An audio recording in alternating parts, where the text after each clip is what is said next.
Hey, Elliot here with E-Park Fishing. Today we're going to take a look at how to use flies with the spinning rod, part 2. So the first video I did, we went over the type of rod and line and leader you need. So all that's going to be the same, but I'll go over it real quick without the knot tying. So this is an ultralight 7-foot rod. It's an Okuma SST. I've got it paired with the Daiwa Regal 2000 series. Same one as the other video. The rod I had in the other video actually just broke that about a week ago. Well, that's a bummer. I had to get a new one. These are about $55, so not too expensive for a really nice trout setup. So I've got it spooled with 6-pound braid. So I've got the 3-pound Maxima Ultra Green. It's like a hybrid leader. So I'm gonna do my 9-foot leader. So pull out 6 feet and then another 3 feet. And if I break off with that, I'll bump it up to 4-pound, but it's pretty sunny out, so I want it to be really thin. So I'm gonna tie that on with the triple surgeon's knot.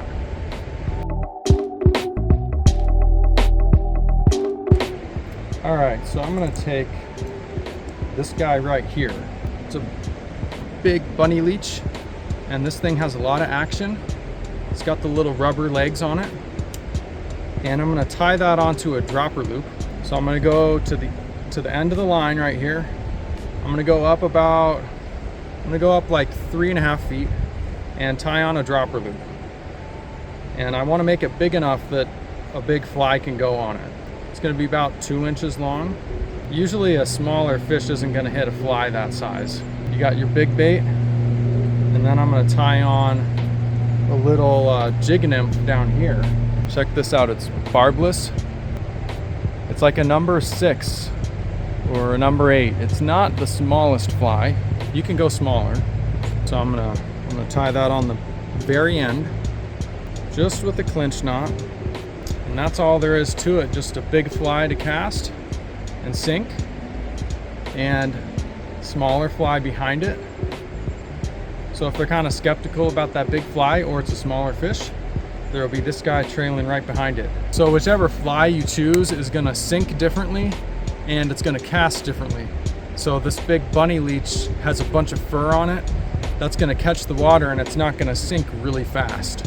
So if you're in like fast current and you wanna get down quick, you're probably gonna want a heavier fly with less hair on it or fur. But this should be perfect for right here because this is pretty slow. I'm actually down below the tail out about 100 yards. And there's a little side stream right here. This spot looks killer. All right, so I'm gonna get down here. So with a big fly like that, I wanna get it wet first. Now it should cast pretty well. Let's see what it does. So if you're fishing slow water like this, you're gonna wanna give your fly some action. So I'm just bobbing the rod tip up and down and doing a steady retrieve. And you can vary that as well. If you have more current, then you're just gonna wanna let the current do the work for you, and you can kind of let that fly roll down. But yeah, you can see me here just painting the water, I call it. So I'm just going from right to left, about 5 feet over every time, and just covering the water. I didn't get any bites after about 5 minutes, 10 minutes. So I just decided to head upriver because I knew there were some good spots coming up.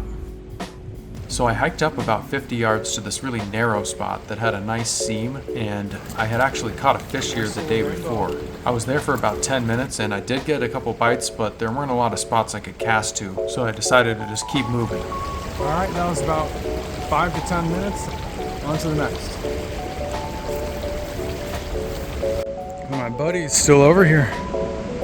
That black and white duck. I actually saw it eating a crawdad. Pretty nice sized crawdad. It just gobbled it up, so that's why this guy's so big.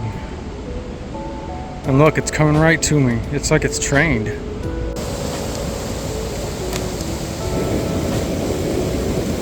Oh, there we go. Yep. Fish on.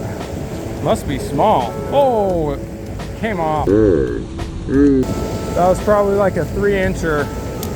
See if we can get a better one.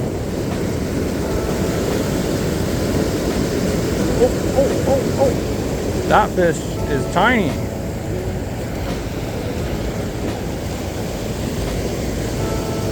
It's cool though, it's a rainbow.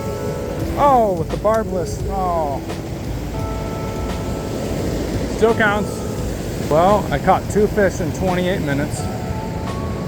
I really like this spot, but I think I'm gonna move on after. I'm gonna try it a couple more times.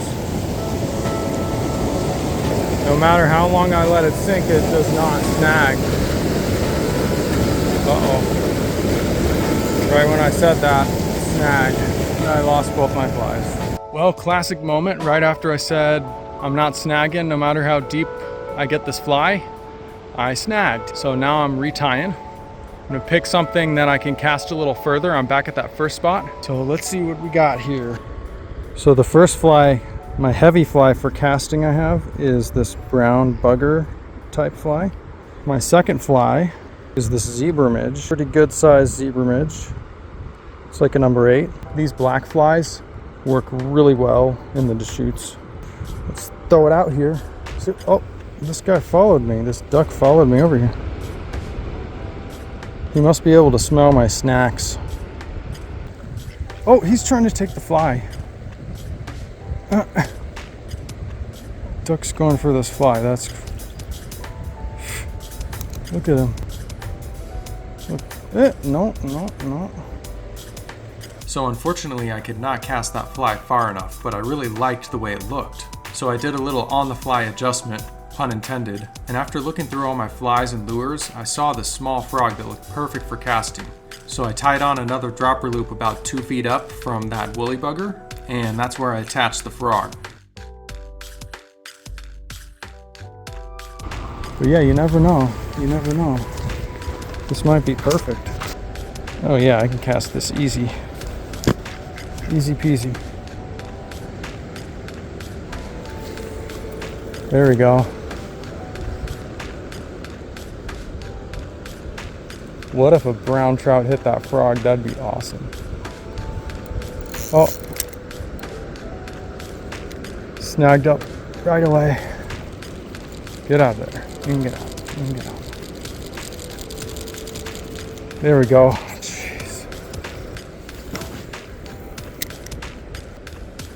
Oh, fish. Oh man, that's a nice fish. What did it hit is the question. It hit the woolly bugger, the brown bugger. He's squirrely. He's a squirrely little guy. Squirrely little guy. Oh my goodness. Some nice fish. Not a bad trout.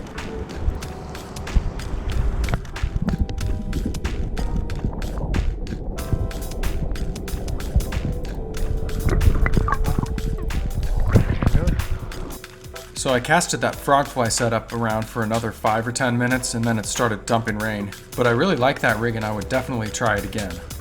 Well, there you go. There are 2 more ways to use flies with a spinning rod.